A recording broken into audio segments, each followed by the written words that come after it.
What kind of disaster can unfold when an American police officer's instincts are triggered in the wrong way? Oh my God! Get the child out of there! Get the child out! According to the surveillance footage from the scene, the officer reacted instantly and launched a pursuit, desperately calling for backup. 32 shots fired. Someone's shooting inside the apartment. Oh my God! Save the baby! Save the baby! The baby is hit! Get down! Stay right there! 同学一起 Don't 来到车 move! 站， Get 准备乘 down! 坐有轨电车 After 回家。在 securing 抵 the 达车 scene, 站后， the 朋友先行离 officers 开。威尔逊独自一人在车站等候。然而这 handcuffed 时， the 另外 panicked 两个 father first, then finally started emergency aid for Maria and the baby. By then, the grandmother came upstairs. Seeing the carnage in the room, she completely broke down. Save the baby! I need an ambulance! What have I done? 民风淳朴的 Relax. 圣地亚哥 Damn 帮派 it. 里 Come 这 here. 两个 Come 家 here. 伙可是当地新型帮派的成员，黑 Come 人 here. 加招牌的 Come 调查。 here. Come here. Take the baby! Get the baby out! Get the baby out! You killed this baby! You killed the baby too! The officers then led the grandmother away. A few minutes later, an ambulance arrived and rushed Maria and the baby to the hospital. They were both pronounced dead upon arrival. Buddy, you're gonna be okay. You're fine. Yeah, I'm fine. All I could see was, shut up! Relying on his professional training, the officer attempted to take control of the situation. The case eventually moved to the investigation phase. The entire ordeal was terrifying and forces us to reflect on the issue of security in public spaces. It's okay. All I could see was that knife. I didn't even see anyone struggling. According to the police investigation report, Officer Jordan White fired 4 shots, hitting Maria in the back, the neck, torso, and wrist. She died despite attempts to save her. The medical examiner confirmed there were no traces of illegal drugs in Maria's system. One of the bullets passed through Maria's torso and struck the baby in the head, killing the infant. 下一秒， After review, the officers 突然出现了威尔逊。 reasonably after being threatened with deadly force. The officers were cornered. Therefore, the shooting was deemed lawful and compliant. The 2 officers will return to duty after their critical incident leave ends. Shortly after, 要救治。 the child's father, Mitchell, and the grandmother announced they had hired lawyers to sue the Independence Police Department, Officer Jordan, and Officer Cox, accusing them of excessive force. Maria's twin sister stated, "There aren't enough words in this world to describe Maria's love for her daughter. She was the gentlest mother. It's a matter that demands attention from all parties." That is the beginning of the case. Let's continue to follow the progress. She never used drugs. Every reaction came from severe postpartum depression. She was always terrified someone would steal her daughter. That would be like taking her own life. Maria needed empathy from a psychiatrist and care from society. But in the end, all she got were cold bullets.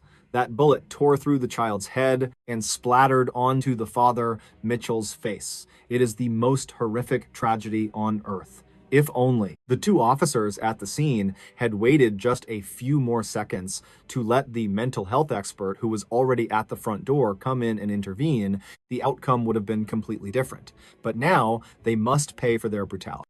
May 15th, 2026, the district court announced both sides reached an unprecedented, record-breaking settlement. Due to a non-disclosure agreement, the specific amount will not be revealed, but it surely won't be less than $10 million.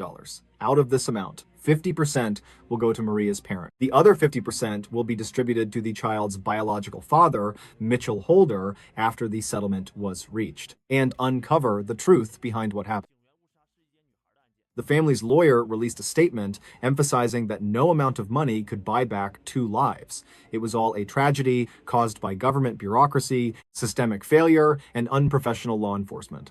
So ends this tragedy. This case is closed. What do you all think? Was the officer's decision to open fire justified? Feel free to leave your thoughts in the comments section. Before the video ends, please give Dapeng a like, subscribe, and share. See you next time. Police records indicate that the situation at that moment was extremely critical. Any tiny mistake could have led to dire consequences. It was a high-stakes game of life and death. The highest priority is how the shooter is handled.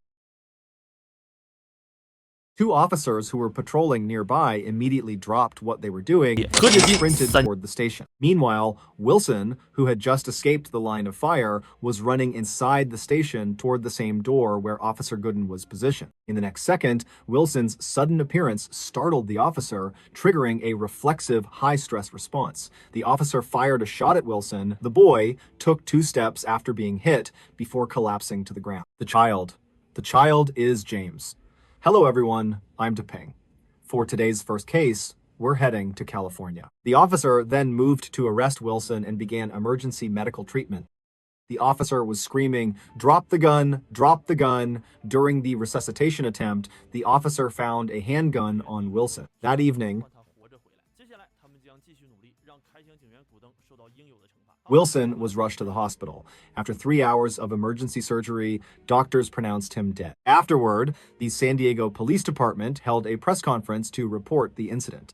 Police stated that when Officer Gooden entered the train station corridor, he encountered an African-American man running frantically.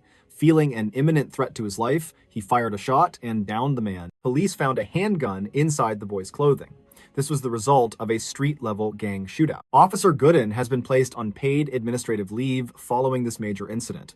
Upon hearing the news of their son's death, Wilson's parents were plunged into unbearable grief. His father, Stephen Wilson, stated that his son was a kind and gentle boy who loved the ocean and liked running barefoot on the beach, even though he was carrying a gun. 嘴角出血，并没有危及生命。 San Diego, January 28th, 2025. 16-year-old Kanoya Wilson was at the station with his classmates after school, waiting to catch the trolley home. Wilson had no criminal record and had never joined any gang. He was simply someone who was constantly beaten to a pulp by these gang punks. Carrying the gun was likely just to protect himself. Although the body cam footage hadn't been released yet, Wilson's family believed that this was absolutely a case of police brutality and murder. Consequently, they hired attorney Nick Crawley to sue the San Diego Police Department and Officer Gooden for misconduct, seeking $100 million in damages. Nick's track record is public knowledge. He has already secured a total of $20 million in settlements from the police for his clients. He is currently handling a separate case involving an officer who accidentally shot a girl in the dressing room. Her eyes are she's high. Bad drug, combined with postpartum, combined with shock. The Holy Trinity. 玛利亚的这种反应，警员可 February 再熟悉不过。 21st, 2025.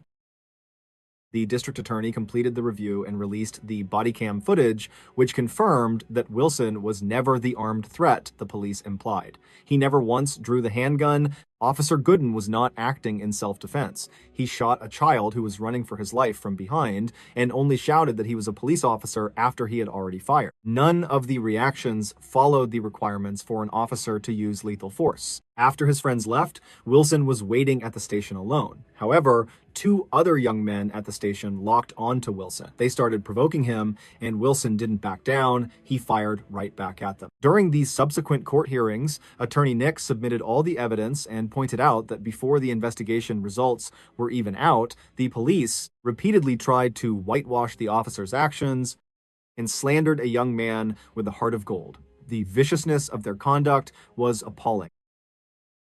February 28th, 2025, the San Diego Police Department announced with shocking speed that they had reached a settlement with Wilson's family for $30 million.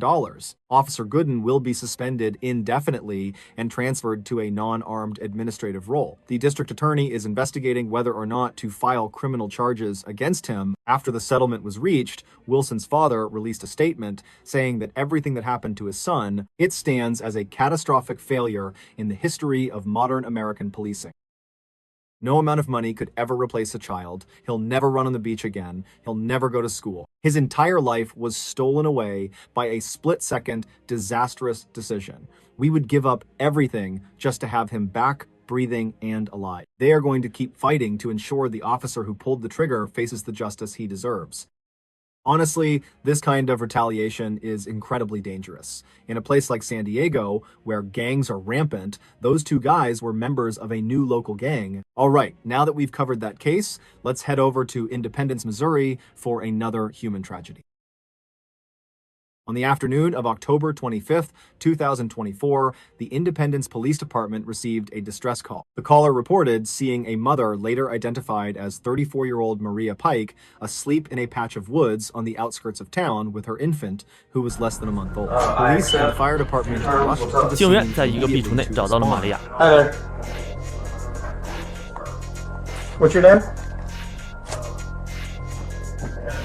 The baby had been crushed while they were sleeping. Upon arriving, officers found the infant pinned tightly in Maria's arms, barely able to breathe. They rushed to pull the child free and began life-saving effort. Fortunately, aside from some pressure marks on the throat and bleeding from the corner of the mouth, the baby's life wasn't in immediate danger. The officers asked for the baby's name. They needed to know who this little one was after the mother had fallen asleep and smothered her. She was still breathing, but there was blood coming from her nose. After initial stabilization, paramedics transported the infant to the hospital for further evaluation. The remaining officers disarmed Maria and began a routine interrogation. What can you tell us what she's saying? She writes some things down so I can talk to her The sometimes. baggy pants are basically their trademark, more than enough to give them away. I see these guys in cases all the time. Wilson traded a few barbs with the punks. It might have looked like he had guts, but in reality, he was just walking into a death trap. Oh, I was squeezing her. I was shaking her, trying to wake her up. Yeah, she was sinking down a little. Yeah. Let's take a step back. Maria's mental state was far from stable. Her rescue attempt was so violent, it nearly killed her own child. When she learned the officers were sending the baby to the hospital, Maria completely broke down. We have to take her to make sure she's healthy. She needs to go to the hospital. The officers were all too familiar with this kind of reaction from Maria. They suspected she was high on some kind of substance. She was totally out of it. After assessing the situation, officers took Maria to the hospital for treatment. Through the birth certificate found in her bag, they confirmed the baby's name, Red Snidey Hope. She was only 4 weeks old. After an evaluation, 乔丹警员立刻拔枪反击。 Child Protective Services determined that Maria was no longer capable of raising the child safely and independently, and that she should be separated from the baby. Yet, completely unexpectedly, a week later, the police received a sudden call from Child Protective Services. Naturally, being gang members, they were carrying. These guys don't waste time when they're out on the streets, they pull their gun. Seeing the guys start firing like maniacs, Wilson turned and ran for his life. And let's be honest, those punks were genuinely pathetic. They fired multiple shots and didn't even manage to hit him. Due to a massive lapse in their own process, they realized Maria had secretly discharged herself and taken the child back. What do you want? We're just here to check on your daughter. Fine, just tell the investigation department that I've checked in, okay? Do you have food, diapers, and everything else you need? There would be badge numbers and names attached. After checking on Maria and the baby, the police didn't press the issue, as Maria seemed to be doing okay at the time. But 2 weeks later, the situation took a serious turn for the worse. During a welfare check on January 16th, Maria refused to open the door. Child Services had tasked the grandmother with keeping a close watch on the situation. She was on standby to take the child if things went south. The next day, the grandmother went to check on her granddaughter as instructed. Instead, she was attacked by Maria. Officers Jordan White and his partner, Chad Cox, Didn't even see that you're getting one. Is Chad good? Any Chad's good. Okay. That guy involved? 事后， That's my 根据 husband. 警方的调， No. Is times that times person involved? No. Not him. No. Okay. What's going on? Hey, Wilson was tough, but the guys were total trash at aiming. Because he was afraid of the police, he turned and ran, even with the punks chasing him. Just as the gunfire broke out, Officer Daniel Gooden of the San Diego Police Department, I called my son. I was asking him if I could come over and see my granddaughter. After getting the rundown from the grandmother, the two officers headed upstairs. They went to check on Maria and the baby. Did you do something evil? No? Okay. Jack, can we get her to calm down? I'll take the rotation. What's wrong? The officers found Maria inside a closet. Hey, what's your name? Come on, come here. Are you okay? Are you hurt? Okay. Can we put the baby down? Let's just talk. What on earth was happening? The officers tried to persuade Maria to put the child down, but she refused. She sat down on the edge of the bed and used sign language to express her hostility toward the officers. We're just trying to help. We don't want that baby to get hurt. That's all we care about, okay? Do you think we want the child to get hurt? Do you want the baby to be hurt? It's all right. I don't know. Sign language. I have to figure out what's going on here first. Hey, Mitchell. Does she talk or just use sign language? We don't know sign language. Can you tell us what you said? Write something down so I can communicate with you. Arrived at the station to handle a report of a drunken brawl. Just as the officer was trying to contact the caller, shots rang out. Sometimes. Can you understand me? Do you get what I'm saying? Yes or no? Do you understand? Yeah, in that sense, it is. Do you get what I'm saying? You should know how much she understands. Have you thought about communicating? It feels like we're playing a game, testing each other's tactics. There are some issues, but we've been talking, all right? So that wasn't a good idea regarding your child. Holding the baby's head. The officers were having trouble communicating with Maria. They could only turn to the child's father, Mitchell Holder, for help, but clearly the man couldn't do anything. Concerned for the baby's safety, the officers decided to take the child by force. I'm taking the baby! By now, more personnel. Police and social services had arrived downstairs, but it was already too late. Suddenly, Maria pulled a knife and charged at the officers. They drew their weapons immediately. The moment they opened fire, Maria shielded the baby, then collapsed to the ground. Officer Cox ran out of the room.